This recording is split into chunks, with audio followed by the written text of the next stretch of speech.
Fala galera, beleza? Aqui quem fala é João Eduardo, setorista do Clube Atlético Paranaense. Eu tô aqui para falar com vocês para trazer um raio-x aí sobre o próximo grande adversário do Atlético na Copa Sul-Americana, o América de Cali da Colômbia. O Furacão aí, para alguns torcedores, acha que teve um pouquinho de moleza no sorteio, alguns outros que não. Copa Sul-Americana não tem jogo fácil. E nós aqui do Esporte News Mundo vamos tentar trazer um pouquinho mais detalhado o que esperar desse América de Cali e Atlético, né? Do América de Cali que chega para a Sul-Americana por ter ficado em terceiro lugar no seu grupo, né? O grupo H da Copa Libertadores, grupo que teve inclusive outra equipe brasileira, né? O Atlético Mineiro, que sobrou no grupo e teve a melhor campanha. E já o América de Cali chega para a Sul-Americana se classificando em terceiro, conquistando apenas 4 pontos. Venceu um joguinho da equipe da Venezuela, a Deportivo La Guaira. Então venceu apenas um joguinho da equipe venezuelana e com um empate se garantiu aí a terceira posição, foi para o sorteio e era realmente uma das equipes que os clubes do pote 1 olhavam com bons olhos, ainda mais que no pote 2 tinha equipes como Santos, LDU, então era uma das equipes ali que, mesmo sendo da Colômbia, né, um futebol mais tradicional, um futebol de bom nível técnico, não vinha tendo uns resultados bem bacanas. E um exemplo disso é que na atual temporada, né, o Cali, em 26 jogos, venceu apenas 8. Então, uma equipe que não está fazendo uma grande temporada, né? Se esperava muito no início da temporada lá na Colômbia, mas não está tendo uma temporada tão boa. E nós vamos aqui tentar detalhar um pouquinho os números da equipe, os desempenhos, os pontos fortes, os pontos mais negativos, para passar para a torcida do Atlético aí o que esperar desse duelo, o que esperar desse confronto. No Campeonato Nacional, né, a equipe já está eliminada, né? Ela caiu na primeira fase do mata-mata. Foi eliminado pelo Milionários após perder em casa por 2-1 e ficar num 0-0 fora de casa. Mas antes disso, na primeira fase, ela ficou com 7 vitórias, 8 derrotas e 3 empates na primeira fase. Acabou se classificando em oitavo. Analisando um pouquinho os jogos e os números da equipe do Cali na primeira fase, deu para perceber que é uma equipe de poucos gols, né? Teve ali pouquíssimos jogos que teve mais de 3. Na real, não teve nenhum jogo que teve mais de 3 gols na mesma partida. Então é uma equipe que tem números parecidos com o próprio Atlético, né? Ao todo, nessa primeira fase, em 18 jogos, foram 19 gols feitos e 12 gols sofridos. Mesmo ficando com a 8ª posição, teve a melhor defesa. Se a gente for parar para puxar na cabeça, a gente vai lembrar do próprio Brasileirão do Atlético Paranaense, né? Que ano passado ficou em 9º colocado e teve a 2ª melhor defesa. Só não foi melhor que o vice-líder internacional. Mas então, uma característica que assimila as equipes, né? Assim como um ataque ruim. O Atlético ano passado foi um dos ataques menos produtivos do Brasileirão. O América de Cali também. Tirando as equipes que ficaram na zona de rebaixamento, é o 3º, 4º pior ataque da competição, né? Já na Libertadores, que a gente comentou, foi uma campanha bem ruim. O grupo, de modo geral, ali, o Cerro Porteño e o Atlético Mineiro sobraram no grupo. O Cali não conseguiu fazer uma boa campanha. Acabou ficando em terceiro colocado muito mais pela fragilidade do adversário. Perdeu os 2 jogos, né, para o Atlético Mineiro, né, que era o confronto mais difícil. Num jogo, inclusive, o Atlético Mineiro teve um jogador a menos, mas mesmo assim conseguiu vencer o duelo contra a equipe da Colômbia.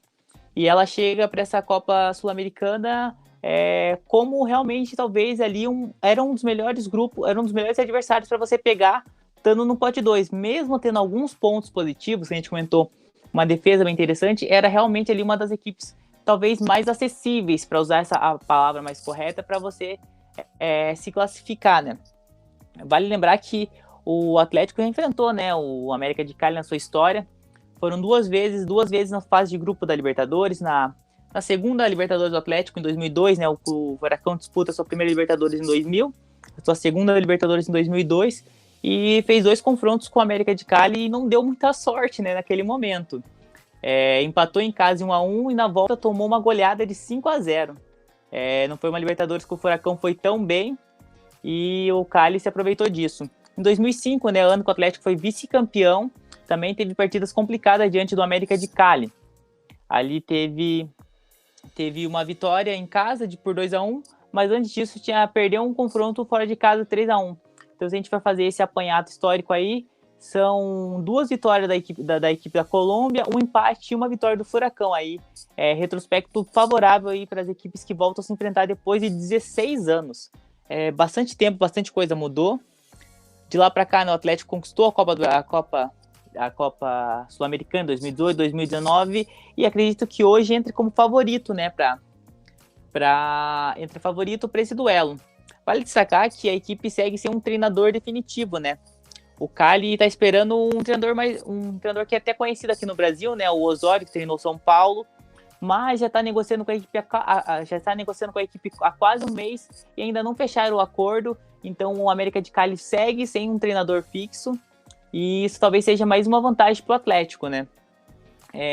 Analisando ali jogadores, um dos destaques no ataque da equipe é o experiente Adrian Ramos, que a galera deve conhecer, que já conhecia, teve passagem pelo Borussia Dortmund e tudo mais, mas não foi um atacante de grande destaque, teve uma carreira até na Europa, passou por Hertha Berlim, Granada, mas não foi um grande atacante, né, ali, em números muitas vezes era um jogador de opção de banco, de composição de elenco, marcou 2 gols nessa Libertadores, os 2 gols na vitória por 3-1 contra a equipe da Venezuela, né, o La Guaira, e ele a esperança de gols da equipe da Colômbia, né?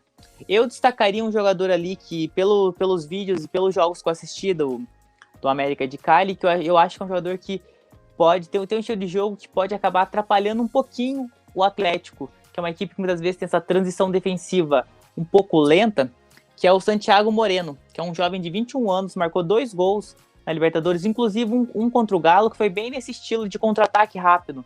Ele atua ali pela ponta direita e talvez o Atlético provavelmente vai ser uma equipe que vai ter mais a posse, o América de Cali vai ser uma equipe que vai marcar mais, então talvez nessas transições rápidas pode dar um pouquinho mais de dor de cabeça para o Furacão, e esse pode ser um nome que pode atrapalhar aí os planos do Atlético, né?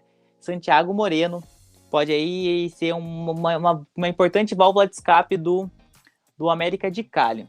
Outra peça importante é o meia, né, o Jesus Cabrera, que é um jogador mais rodado, experiente, já tem seus 30 anos, está sempre ali com a América disputando Libertadores, é o camisa 10 mais clássico, aquele jogador que cria jogada.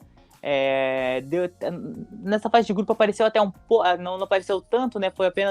Tem apenas uma assistência, mas criou mais 3 grandes chances de gols. Então é um jogador que pode aí dar certa dor de cabeça também para a defesa do Furacão. Acho que é isso aí, é uma equipe que chama muita atenção, principalmente pelo seu símbolo, né? Tem o seu diabinho ali no escudo, algo que chama bastante atenção. Analisando por números, o Atlético mostra ser uma equipe favorita para o duelo, mas deve ser um duelo de poucos gols. Então, ainda mais que a ida é na Colômbia, talvez se o América conseguir trazer vantagem para Curitiba, possa segurar o marcador aqui na Arena. Mas segue um confronto em aberto com leve favoritismo para o Furacão.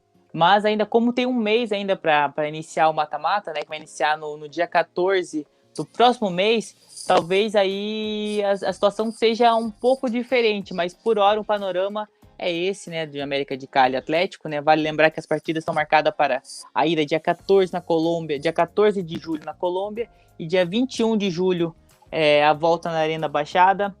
Vejo o Atlético sendo mais favorito, mas ainda um duelo, certo ponto, em aberto, um 60-40, que o Atlético é favorito, mas vai precisar jogar e jogar bem, né? Como talvez repetir atuações parecidas com o duelo contra o Alcas, né, na última rodada da Copa Sul-Americana. Mas tem plenas condições de avançar, sim, para as quartas de finais e pegar a equipe que vencer o duelo entre LDU e Grêmio. Por hoje ficamos por aqui nesse nosso raio-x. Se você gostou, se inscreva no nosso canal, né, Esporte News Mundo aqui no YouTube. Entre no site esportenewsmundo.com.br/Atlético para saber todas as informações sobre o Furacão. Lá você acompanha o dia a dia do Atlético com várias notícias para você sempre se manter informado sobre o futebol do Clube Atlético Paranaense. E seguimos aqui nessa. Se você gostou do vídeo, curta, compartilhe e até uma próxima. Tchau, tchau.